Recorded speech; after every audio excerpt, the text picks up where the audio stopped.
Hello everyone, welcome to the Hindu series. And today's news is about fast track court, promise of speedy justice.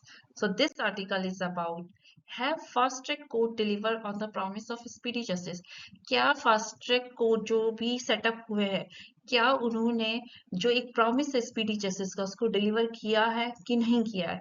सो यहाँ पे इसी topic के बारे में arguments हैं, उसके रिलेटेड फेवर्स हैं, उससे रिलेटेड पॉइंट्स हैं. Okay, so let's see first है ग्रोथ प्रॉमिस और रियलिटी. तो पहले हम ये जान लेते हैं कि न्यूज में क्या है. न्यूज में ये है कि जो पीएम नरेंद्र मोदी जी हैं हमारे, उन्होंने अनाउंस किया कि जो ये पेपर लीक केस है ना, इसमें फास्ट ट्रैक कोर्ट को सेटअप किया जाए under the public examination and prevention of unfair means act of 2024. So the core question इस आर्टिकल का ये है, क्या ये जो फास्ट ट्रैक कोर्ट जो भी फास्ट ट्रैक कोर्ट है, इन्होंने जो स्पीडी जस्टिस है, जो प्रॉमिस है स्पीडी जस्टिस का, उसको डिलीवर किया है कि नहीं किया है, या फिर ये एक केस को दूसरी जगह शिफ्ट करके एक लंबी लाइन लगा रहे हैं कि एक लाइन से दूसरी लाइन में शिफ्ट कर दिया केस को. ओके, नॉर्मल कोर्ट से फास्ट ट्रैक कोर्ट में शिफ्ट कर दिया एंड जस्टिस डिलीवर हुआ कि नहीं हुआ, ये अभी नहीं पता. ओके, तो इसको जानने के लिए हम देखते हैं इस आर्टिकल में क्या कह रहे हैं. ओके, तो पहले हम जानते हैं what are the fast track courts. Okay, तो these are the special court created to dispose of specific cases quickly. यहाँ पे क्या होता है कि ये जो स्पेशल कोर्ट क्रिएट किए जाते हैं ताकि कोई भी important priority based sensitive case को जल्द से जल्द डिलीवर किया जा सके, उसमें जो जस्टिस है उसको जल्द से जल्द डिलीवर किया जा सके. तो इसका ऑब्जेक्टिव होता है कि deliver of speedy justice in priority and sensitive matter. Okay, so example क्या है? Rape cases, POCSO, okay, paper leak cases, crimes against women and etcetera. तो ऐसा कोई डेफिनेशन नहीं है सेंसिटिव एंड प्रायोरिटी का कि कौन से सेंसिटिव एंड प्रायोरिटी केसेस होने चाहिए, क्योंकि मैनी टाइम्स जब पब्लिक प्रेशर होता है या कोई बहुत ही हीनियस क्राइम होता है जो बहुत ही इनह्यूमन होता है, उस केस को प्रायोरिटी एंड सेंसिटिव बना के, ओके, तो उसको फास्ट ट्रैक कोर्ट में डिलीवर कर दिया जाता है ताकि जस्टिस फटाफट डिलीवर हो सके. ओके, और जस्टिस मिल सके विक्टिम को. तो इसमें जो हम की फैक्ट देखेंगे फास्ट ट्रैक कोर्ट में, मतलब जो इम्पोर्टेंट है पॉइंट रिमेम्बर करने के लिए, कि ये ना फास्ट ट्रैक कोर्ट में ना न्यू जजेस अपॉइंट नहीं होते. ये याद रखना इस पॉइंट को कि इसमें न्यू जजेस अपॉइंट नहीं होते. कोई भी कोर्ट है या हाई कोर्ट है या सुप्रीम कोर्ट है, अगर वहां पे फास्ट ट्रैक कोर्ट सेटअप किया जा रहा है तो वहां पे जो एग्जिस्टिंग जजेस है ना, उनको ही रीअसाइन कर लिया जाता है. ओके, तो सपोज किसी कोई जज है और वो किसी केस को आप डिलीवर कर रहा है या उस केस के प्रोसेस में लगा हुआ है, तो उसको जब फास्ट ट्रैक कोर्ट उस केस कोर्ट में आएगा, ठीक है, सेटअप करेंगे, तो उसको बोल दिया जाएगा कि अब ये छोड़ो, आप शिफ्ट हो जाओ फास्ट ट्रैक कोर्ट में. ओके, जब वो फास्ट ट्रैक कोर्ट में शिफ्ट होगा तो ऑफ कोर्स उसका जो पीछे का बैकलॉग होगा, जो वो अपना केस कर रहा था, वो भी बैकलॉग में आ गया. अब ये फास्ट ट्रैक कोर्ट में भी आई थिंक क्राइम्स हो रहे हैं, तो फास्ट ट्रैक कोर्ट में भी नए नए क्राइम्स आ रहे हैं, नए नए केसेस आ रहे हैं. ओके, तो यहाँ भी बैकलॉग लगा हुआ है. तो ये क्या हो रहा है कि एक जगह से दूसरी जगह शिफ्ट हो रहा है एंड बैकलॉग बढ़ते जा रहे हैं. ओके, ये तो है फास्ट ट्रैक कोर्ट की बात. अब यहाँ पे हम देखते हैं कि क्या आर्ग्यूमेंट्स किए हैं इसकी फेवर में. फेवर क्या है फास्ट ट्रैक कोर्ट का, मतलब इसके फेवर में क्या बात बोली है इस आर्टिकल में? Faster disposal of priority cases.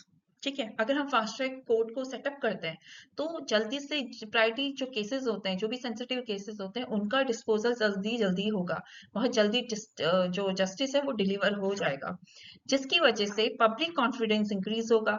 Okay, तो कोई भी जब भी कोई केस होता है उसमें अगर जस्टिस जल्दी मिल जाता है विक्टिम को, ओके, तो पब्लिक का कॉन्फिडेंस बढ़ जाता है जुडिशरी पे, and which is very important part of good governance. Okay, sensitive matter get quick attention. जो सेंसिटिव मैटर है उसको एक अच्छा अटेंशन मिलता है, विक्टिम को जल्दी रिलीफ मिलता है, and useful in national emergencies, जैसे कि अभी प्रोटेस्ट हुआ था, इस तरीके के जो भी केसेस होते हैं, इस टाइप के, जैसे पेपर लीक केस में अभी प्रोटेस्ट हुआ था, तो इस टाइप के केसेस को जल्दी से जल्द निपटाने के लिए, जल्द से जल्द लोगों को जस्टिस डिलीवर हो और लोगों का कॉन्फिडेंस पब्लिक का बढ़ जाए गवर्नमेंट पे या जस्टिस पे, तो इस तरीके की चीजों को प्रायोरिटी मिलती है.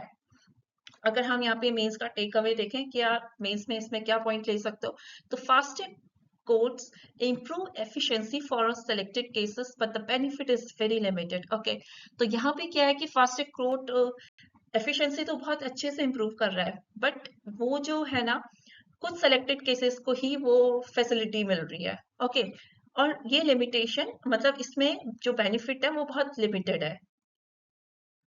अगर हम इसके आर्ग्यूमेंट्स में पॉइंट्स देखें कि फास्ट ट्रैक के आर्ग्यूमेंट्स में क्या पॉइंट्स हैं, ओके, तो यहाँ पे है कि no increase in number of जजेस, कोई नंबर ऑफ जजेस में इंक्रीज नहीं कर रहे हैं, जस्ट शिफ्ट कर रहे हैं, रीअसाइन कर रहे हैं जजेस को उस स्पेशल केस के लिए। ओके, इसकी वजह से क्या होता है कि एग्जिस्टिंग जजेस आर शिफ्टेड, उनको शिफ्ट कर दिया जाता है, जिसकी वजह से बैकलॉग बढ़ जाता है। ओके, तो backlog move elsewhere, shortage of prosecutors and staff, यहाँ पे क्या हो रहा है कि जो प्रोसिक्यूटर्स होता है एंड स्टाफ होता है जुडिशरी में, जुडिशरी सिस्टम में या कोर्ट वगैरह में, ठीक है, उनकी भी बहुत शॉर्टेज है।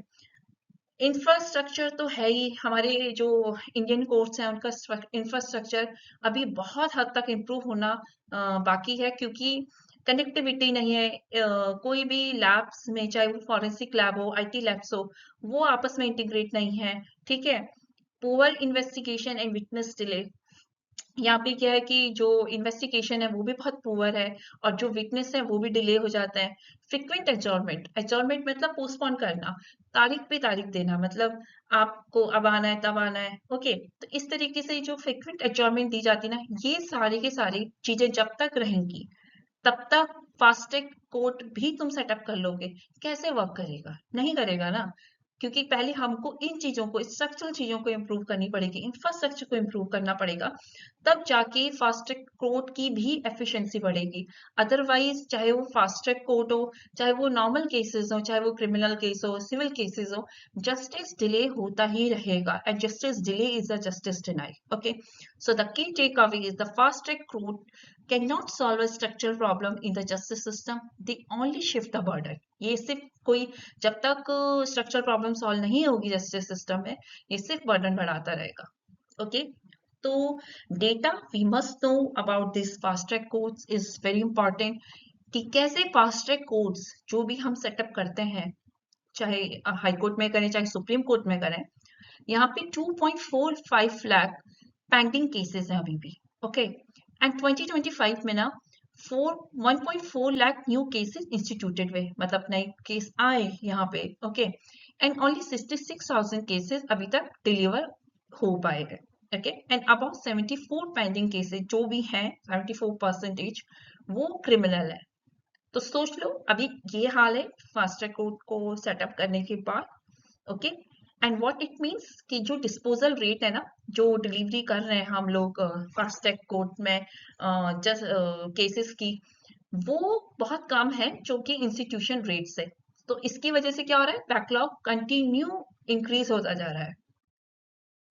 अगर हम इसमें वे फॉरवर्ड देखें that what is needed, okay, तो यहाँ पे हम बोल सकते हैं कि हमें जजेस का नंबर या अपॉइंटमेंट्स या वैकेंसीज को फिल करना चाहिए, अपॉइंटमेंट बढ़ा देनी चाहिए, वैकेंसीज ताकि फिल हो जाए। ओके, जो प्रोसिक्यूशन है, पुलिस इन्वेस्टिगेशन सिस्टम है पूरे जुडिशरी में, जो कि बहुत इंपॉर्टेंट पार्ट होता है, ओके, उसको बहुत स्ट्रेंथन करना चाहिए, मतलब मजबूत करना चाहिए, and improve forensic lab and infrastructure. Of course इस इंफ्रास्ट्रक्चर पे काम करना तो बहुत ही जरूरी है। इस एक पहले भी आर्टिकल आया था वुमेन इन जुडिशरी, जहाँ पे वुमेन कम है जुडिशरी में, ये तो हम सबको पता है, लेकिन इंफ्रास्ट्रक्चर की बहुत जरूरत है। वुमेन के अकॉर्डिंग इंफ्रास्ट्रक्चर अभी जुडिशरी में उतना बहुत अच्छा नहीं है। ओके, तो वो सारी प्रॉब्लम्स जो है, ये सारी अभी देखनी चाहिए गवर्नमेंट को। Okay, digitise court and use of technology, and जितना जो भी स्टाफ है, ओके, उनको अवेयर कराओ, जो भी डिजिटल टेक्नोलॉजी आ रही है उनसे, क्योंकि उनका अवेयर होना इतना इम्पोर्टेंट है जस्टिस डिलीवरी के लिए। अदरवाइज सिर्फ पेपर वर्क, बैकलॉग लगते जाएंगे, एंड जो भी विक्टिम होगा उसको डिले होता जाएगा एंड उसका कॉन्फिडेंस टूटता जाएगा, पब्लिक का कॉन्फिडेंस टूटता जाएगा। Reduce assortment and ensure witness protection, and यहाँ पे मुझे क्या लगता है ना कि ये जो रिड्यूस एसॉर्मेंट्स हैं, इसमें क्या है कि यहाँ पे क्या होना चाहिए, एसॉर्मेंट में ना लिमिटेशंस लगा देनी चाहिए कि भाई इतने से ज्यादा बार एडजॉर्नमेंट नहीं दिया जाएगा। क्रिमिनल केसेस में नंबर को कम रखना चाहिए, ओके, क्योंकि यहाँ पे जो विटनेस प्रोटेक्शन है एंड जो विक्टिम की प्रोटेक्शन है वो कॉम्प्रोमाइज नहीं होनी चाहिए, क्योंकि जितनी ज्यादा हम एसॉर्टमेंट की डेट देते जाएंगे उतनी ज्यादा इनकी जो प्रोटेक्शन है वो कॉम्प्रोमाइज होगी। Okay, better case management and monitoring is very important. Okay, so the final word in this article is fast track court are useful but not a substitute for a strong justice system, because ये एक substitute नहीं है। Okay, fast track court को आप बनाओ, पर पहले जितनी भी प्रॉब्लम्स है ना उनको सॉल्व करो, स्ट्रक्चर सॉल्व करो, स्ट्रक्चरल प्रॉब्लम को सॉल्व करो, ठीक है, नंबर ऑफ जजेस को बढ़ाओ, सब कुछ जब ठीक हो जाएगा तो फास्ट ट्रैक कोर्ट को ऑब्वियस बात है सेटअप करो, लेकिन उसकी एफिशिएंसी बहुत ज्यादा बढ़ जाएगी जब हम प्रॉब्लम्स को सॉल्व करेंगे। ओके, तो justice must be swift and fair. Okay, that's it. If you like this video, okay, and find useful, so please like and subscribe and follow for more. Thank you.